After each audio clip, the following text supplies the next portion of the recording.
Mapagpalang umaga po sa ating lahat.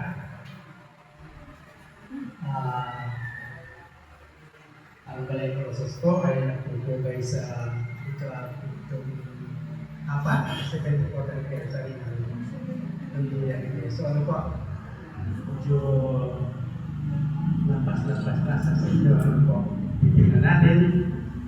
At ito po, sana'y mas lalo pang umigting, tumagal, at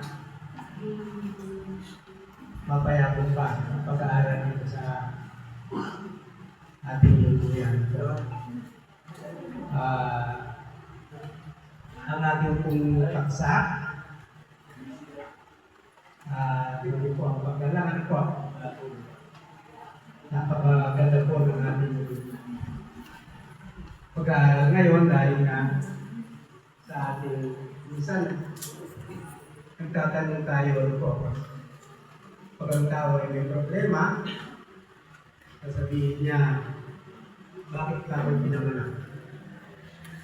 Sa pag-aaral natin minsan, kung isipin natin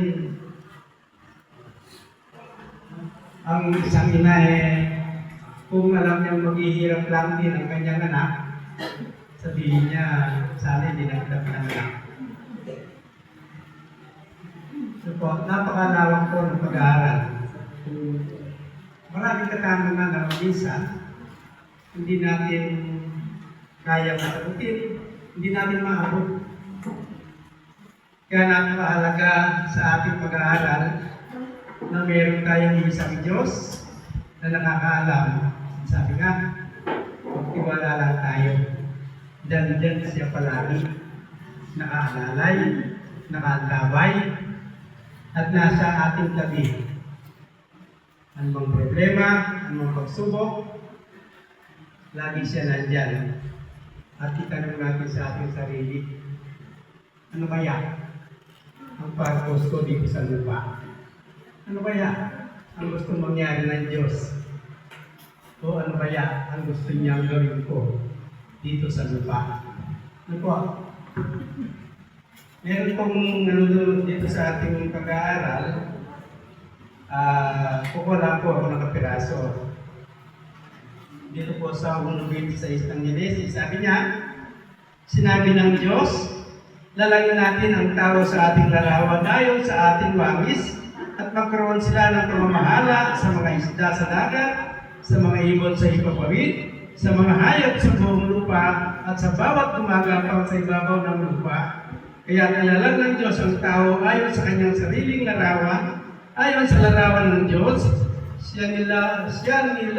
sila'y kanyang nilalang na lalaki at babae. Sila'y pinaspasan ng Diyos, at sa kanilang sinabi ng Diyos, kayo'y magkaroon ng mga anak at magpakarami. Punuin ninyo ang lupa at supilin ninyo ito. Magkaroon kayo ng pamamahala sa mga isda sa dagat, sa mga ibon sa hipagpawid, at sa bawat bagay na may buhay na may gumagalaw sa ibabaw ng lupa. Sinabi ng Diyos, tingnan ninyo, ibigay ko sa inyo ang bawat halaman na nagkakabinhi na nasa ibabaw ng lupa, at ang bawat punong kahoy na may binhi sa loob ng bunga, ang mga ito ay magiging pagkain ninyo. Sa bawat mahilang na hayop sa lupa, at sa bawat ibon sa hipagpawid, at sa bawat gumagapang sa ibabaw ng lupa, sa bawat bagay na may hininga ng buhay, ay binigay ko ang lahat ng halamang muntian bilang pagkain, at ito ay nangyari. Nakita ng Diyos ang lahat ng kanyang nilikha, at ito ay napakabuti. Nagkaroon ng gabi at nagkaroon ng umaga ng ika-6 na araw. Nung pansinan tayo po, kung ating bibigang pansin, napakapalag natin mga tao. Isipin mo, binigay niya sa atin ang lahat ng pamamahala dito sa ibabaw ng lupa. So, ibig sabihin, mas yung angkas natin kaysa mga hayop na gumagapang, mga bagay na dito sa lupa, sa mga ibon, ibinigay niya sa atin pamamahala. Ang problema dahil minsan, may lumilitaw na hindi maganda yung pamamahala. Kaya kung titingnan natin, sana lahat ng namamahala, pag-aralan naman kung paano basahin ang Santong Kasulatan po, para hindi naman nalilihis. Kasi minsan, isang halimbawa na lang dito sa akin, sabi nila, bakit ganun? Bakit tayo ngayon ay lumulubog? Bakit tayo ngayon ay binabaha? Unang isipin po natin dyan, siguro yung meron hindi magandang pamamahala, pinabayaan nating tubusin yung kahoy ng mabundukan, yung mga nagkakanlong sa atin sa mga bagay na pag malakas sa hangin, mayroong mga puno na sumasangga, kaya nga, nag-viral nga ako, yung buong Sierra Madre, napakaganda pa nga, sa mga social media, ano. Sabi, nakita, kailangan natin pasalamatan ang bundok ng Sierra Madre dahil kung di sa kanya, yung super tayo po, nainapit tayo. Ano, kaya, kung ating titingnan, kailangan mayroong mabuting pamamahala. Ano po, kapalad nga tayo ng tao, sa atin ibinigay ang pamamahala. Kaya, pagtulong-tulungan po natin kung paano natin maitama, maisaayos, lahat ng hindi magandang bagay. Sabihin na lang natin, dali na lang natin sa ating mga munting tahanan. Kung maayos ang pamamahala sa isang tahanan, may mga bagay na ibig sabihin lahat susunod maayos. Kasi maganda yung pamamahala sa tahanan. Linis, ayos, at yun ay dahil mayroong isang namamahala na maayos ang pamamahala. Gusto lang ako sana sa ating lahat.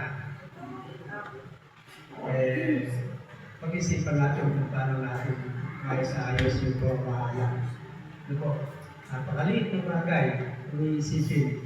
Pero yun ay magdadala sa atin patungo sa ikabubuti ng bawat isa. Kaya napansinin natin sa isang haligi ng tahanan. Ano po? Sa isang haligi ng tahanan, kung maayos, matatak ang tayo ng haligi. Pati yung kanyang mga bunga magiging maayos, matatak ang tayo.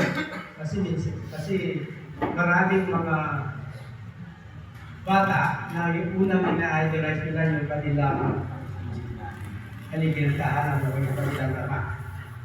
Kaya hindi maganda yung haligi, ang pamamahala ng haligi ng tahanan.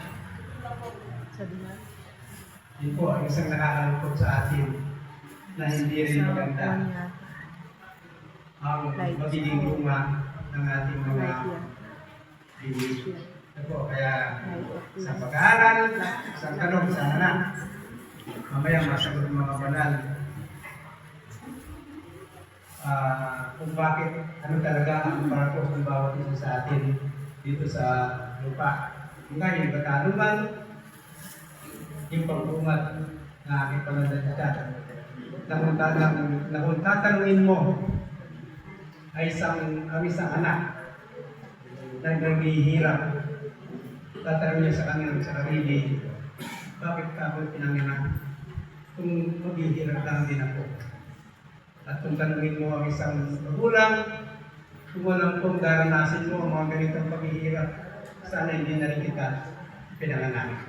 Yun po ang isang bagay na ating sana matalakay ng mga banal kung ano talaga, kung bakit. Kasi may mga tanong din, kahit ako minsan hindi ko rin masagot. Mabigat minsan, na may mga katanungan ka. Sabi nga, nilalang ang tao para pamahalaan ang mundo. O ibig sabihin na kung bakit nagmagalaw dito sa lupa.